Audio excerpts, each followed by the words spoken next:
In this movie, I want to talk about resetting Windows. Resetting Windows will completely reinstall a fresh version of Windows on your computer. You can use this as a troubleshooting measure, reinstalling a fresh, clean version of Windows without affecting your files. Or you can choose to completely wipe out all of the files from your computer and reinstall, which is a great option if you're selling or giving away your computer. Let's see how this works. I'm going to go into Settings, so I'll go into the Start menu, just hit Settings, and I want to go to the option for Update and Security, and into the category Recovery. From here, I'm looking for the option to reset this PC, the very first option here. Now, I recommend you watch me go through this process before trying it yourself. There are two options here, and one of those options will completely erase all of your files, so approach this with caution.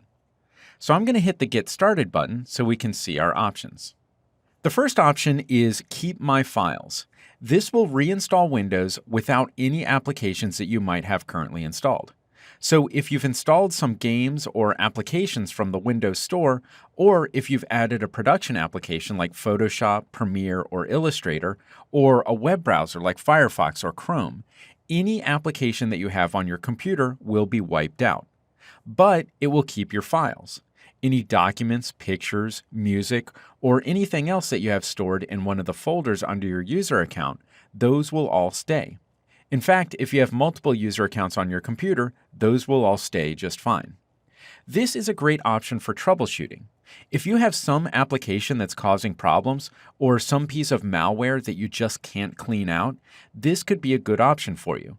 Maybe a file is corrupt in Windows or one of your applications. Basically, this is what I would do if there's something wrong causing my computer to run badly, but I just can't figure out what's causing the problem.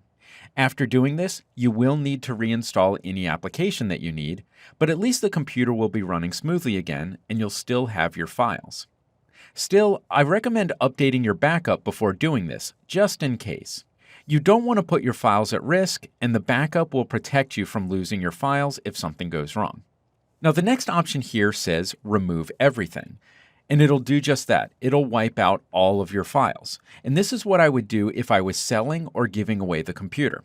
Of course, I would want to make sure that I have all of my files copied to another computer or some other storage device before I do this. Now, one nice thing here is that you don't need your Windows installation disk or install file. You don't need to provide anything. Windows will handle the entire reinstall process. Now, on this computer, I see an option that says Restore Factory Settings, and you're not going to see this on all computers. In fact, I'm recording this movie on a Microsoft Surface, which is kind of a special setup. Restoring to factory settings will basically wipe out everything and reset this computer exactly as it was when it came out of the box. So it's really not much different from the Remove Everything option. If your computer has this option for Restore Factory Settings, I would just skip the Remove Everything option and go straight to Restore Factory Settings. That probably means that it needs to set up some software to support some special hardware that goes a little above and beyond a standard Windows install. So if you see this third option, just ignore the option in the middle and you can choose Keep My Files if you want to keep your files, or Restore Factory Settings if you want to wipe out everything. So make sure you're careful and make copies of your files and then choose whichever option that you need for your computer. Now I'm going to stop here because this is going to take a while if I do this, and I actually don't want to reset this computer. But depending on your system, it might take a half hour or more. So give it some time, and when it's done, you'll have a fresh, clean install of Windows.